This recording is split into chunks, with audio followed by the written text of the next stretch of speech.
Kayak nggak, saya harus bisa membangun motivasi dari dalam diri bahwa saya harus bisa.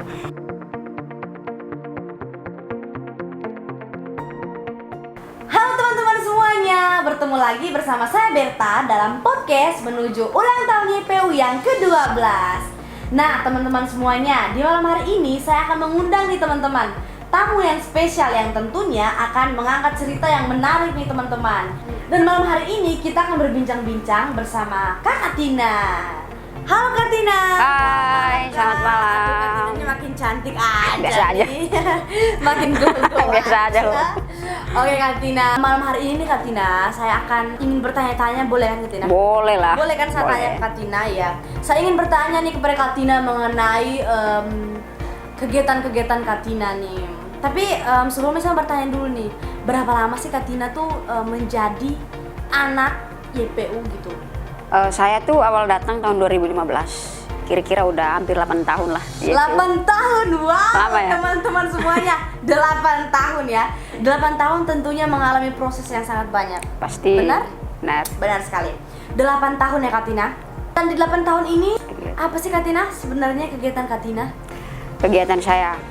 Yang pertama tuh puji Tuhan ya, saya masih dikasih kesempatan untuk terus belajar di Yayasan Prima Unggul. Kegiatan saya saat ini tuh saya diberi tanggung jawab menjadi koordinator marketing dan penjualan salah satu unit usaha Yayasan Prima Unggul, yaitu Lumbung Selera. Jadi saya yang menjual, menawarkan produk-produk hasil karya dari anak-anak YPU. Marketing ya? Ya. Berarti Kak Tina tuh pinter marketing. Nggak pinter-pinter amat, Ya, masih Kak? belajar, masih Ya, belajar. tapi Kak Tina menjual apa nih? Menjual produk atau menjual yang lain-lain? Produk lah. Oh, menjual produk. Nggak ya? mungkin manusia. Ya, nggak mungkin manusia, benar sekali. Kak Tina menjual produk tadi katanya Lumbung Selera ya? Ya. Produk Lumbung Selera berarti di Instagramnya Lumbung Selera juga Kak Tina yang mengelola berarti ya? Iya, Oh, saya dan oke. ada beberapa tim yang membantu. Oke Kak Tina. Selama 8 tahun di YPU ini kan Kak Tina tadi bilang Kak Tina menjadi marketing ya. Selain marketing, sekarang Kak Tina lagi ngapain nih, Kak? Selain itu puji Tuhan saya dikasih kesempatan kuliah. Kuliah. Doain aja ya, semoga tahun ini kelar. Oh, tahun ini kelar. Amin. Ya amin lah. Amin harus lah. Amin. Oke. Terus saya juga menjadi tutor untuk adik-adik di YPU. Oh, berarti Kak Tina tuh selama 8 tahun ya di YPU ini sendiri Kak Tina sekolah, terus Kak Tina kuliah. Iya. Setelah kuliah Kak Tina mendapatkan apa sih? Kesempatan ya di bagian marketing. Masih diberi kesempatan Oh, bagian di marketing. bagian marketing. Masih banyak belajar lah Oh, terus. masih banyak belajar, benar sekali Kak Tina. Karena kita harus terus belajar nih Kak Tina. Benar Nggak sekali. pernah habis untuk belajar ya. Jangan cepat puas. Benar. Terima kasih Kak Tina atas itunya. Next. Oke, Kak Tina. Apa sih Kak Tina perubahan yang paling mendasar yang Kak Tina tuh alami gitu loh selama di YPU? Karena 8 tahun tuh pasti ada sukanya, pasti ada dukanya juga Kak Tina. Pasti. Apa sih perubahan yang paling mendasar gitu? Perubahan yang pertama tuh perubahan pola pikir ya. Karena kan awal-awal datang tuh udah hitam, dekil, tahu kan biasanya anak-anak kampung kalau datang awal-awal begitu. Jadi kan selalu merasa diri nggak bisa. Tapi setelah mengikuti pelatihan perubahan mindset dari Bapak Martin sendiri, jadi saya bisa mengikuti lah dan bisa merubah pola pikir saya bahwa ternyata saya juga bisa gitu. Lalu yang kedua, saya bisa beradaptasi dengan perbedaan karena kan tinggalnya di komunitas, di panti. Jadi banyak teman-teman nih dari berbagai daerah, ada yang dari Papua, Kalimantan, Sulawesi. Udah gitu banyak ya, karena jadi sulit beradaptasi. Udah gitu bahasanya juga beda-beda nih. Pernah nih, kan ada salah satu teman saya, dia orang Medan. Nah, terus kami mempermasalahkan hanya salah satu kata siap. Siap. Jadi kan dia bilang gini, Tin habis makan siap makan, kita latihan ya. Terus saya bilang, siap, ini saya lagi makan. Iya, siap makan kita latihan. Ini lagi makan loh, siap apa? Kalau siap kan mau siap-siap gitu kan. Sedangkan saya dalam proses sudah pertengahan makan. Nah, terus ternyata siap yang dimaksud selesai makan atau setelah makan kita latihan. Ternyata itu cuman gara-gara kata siap kami berantem hanya gara-gara itu. Tapi lama-lama berproses, beradaptasi, akhirnya bisa mengerti, memahami satu sama lain, menghargai, ya, maksudnya membangun rasa toleransi yang tinggi lah dengan teman-teman yang berbeda.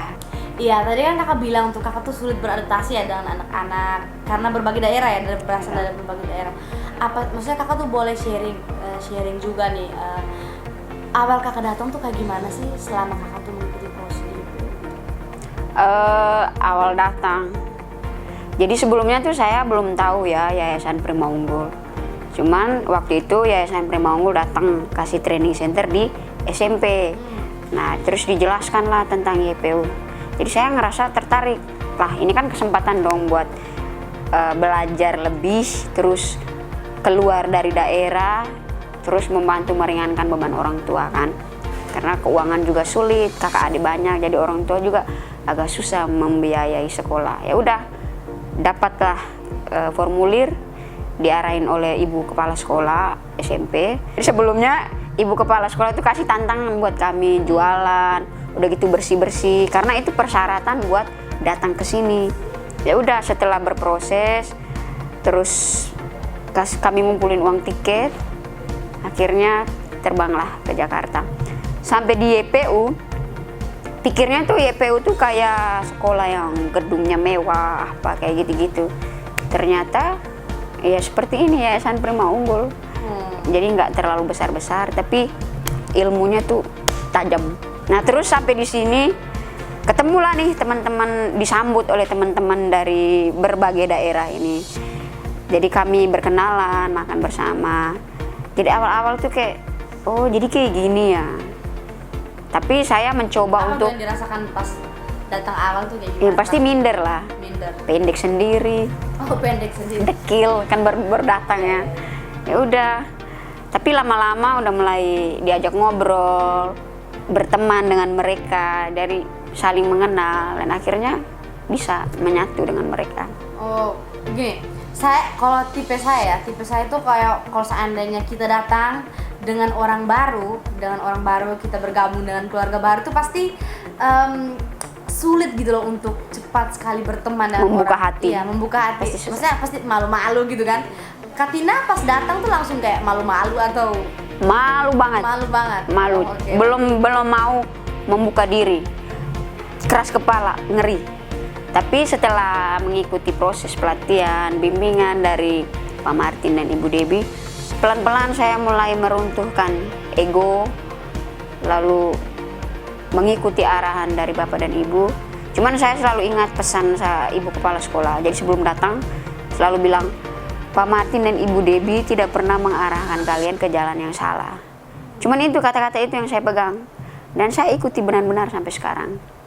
Oke, tadi kan kakak bilang tuh kalau Katina sendiri itu pas datang ke sini awalnya keras kepala ya Katina. Tentunya yang saya dengar-dengar nih sekarang tuh Katina tuh sudah menjadi tutor ya untuk adik-adik, terus Katina bagian marketing. Tentunya itu kan kesempatan yang besar juga kan Katina. Ya. Itu tuh apa sih Katina yang membuat Katina tuh termotivasi untuk bisa menghilangkan karakter-karakter Katina tuh yang sebenarnya nggak baik. Karena untuk karakter sendiri yang terbentuk dari kita lahir, terus kita di daerah, kita bergabung dengan lingkungan-lingkungan yang sudah membantu kita seperti itu, tentunya kita bawa-bawa dong. Ya, sampai ke YPU. terbawa. Ya, tentunya terbawa gitu. Itu apa sih Katina yang membuat Katina tuh termotivasi gitu untuk merubah gitu loh, berubah. Yang membuat saya termotivasi untuk merubah karena saya tuh lihat teman-teman saya tuh bisa, masa saya nggak bisa. Nah karena itu saya mulai kayak saya harus bisa, membangun motivasi dari dalam diri bahwa saya harus bisa.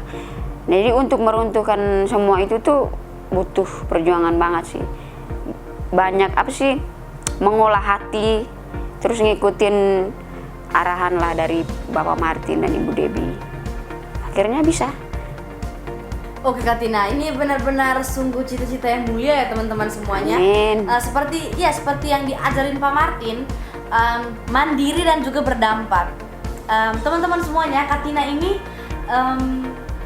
berharap ketika sudah belajar di Yayasan Prima Unggul, kedepannya tuh bisa keluar dari Yayasan Prima Unggul dan bisa membantu anak-anak daerah. Benar-benar ini cita-cita yang sesuai dengan visi dari YPU sendiri juga ya, karena mau mendiri dan juga berdampak.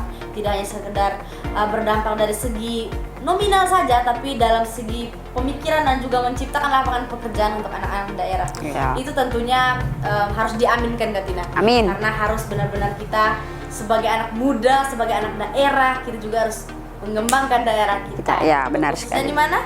Di Kak Tina daerahnya di mana sih? Flores. Di Flores, Di Raja. Nagekeo, di Raja. Ya, Nagekeo.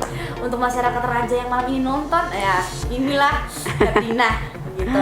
Katina ini juga bisa beri pesan nih untuk teman-teman di luar sana, khususnya anak-anak panti asuhan dan juga alumni juga yang sudah alumni di panti asuhan gitu.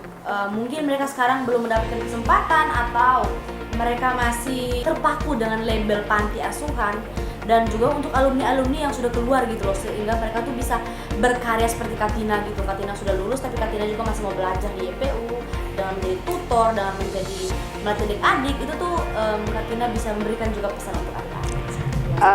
Kalau dari saya, pesan untuk teman-teman yang di panti, jangan minder, jangan merasa kita tidak bisa karena kita dari keluarga kurang mampu, kita dari orang tua yang tidak jelas. Tapi yakin bahwa kita diberi potensi oleh Tuhan dan kita mempunyai kesempatan untuk mengembangkan potensi yang kita miliki. Lalu jangan cepat puas dengan apa yang sudah kita terima, tetap bersyukur dan tetap berusaha. Dan juga untuk teman-teman alumni panti, jangan lupa sejarah dari mana kita datang. Jangan lupa dengan orang-orang yang sudah berjasa, yang menghantar kita sampai di titik ini, dan jangan lupa untuk selalu bersyukur. Oke, terima kasih Kak Tina untuk Sama-sama. pesan-pesannya kepada teman-teman semuanya. Dan untuk teman-teman semuanya, berakhirlah sudah podcast kita pada malam hari ini. Dan teman-teman semuanya tadi sudah mendengarkan perbincangan, obrolan-obrolan saya bersama Kak Tina. Semoga Kak Tina, cita-cita yang Kak Tina impikan bisa tercapai dengan Amin. baik. Amin. Semoga. Ya. Dan untuk teman-teman semuanya nih yang masih kepo nih tentang pengalaman Kak Tina, teman-teman bisa nih tulis di kolom komentar. Dan Kak Tina, ayo closing. Terima kasih untuk teman-teman yang sudah menonton. Jangan lupa like Comment and subscribe. Jangan lupa share videonya. Semoga bermanfaat. Bye-bye.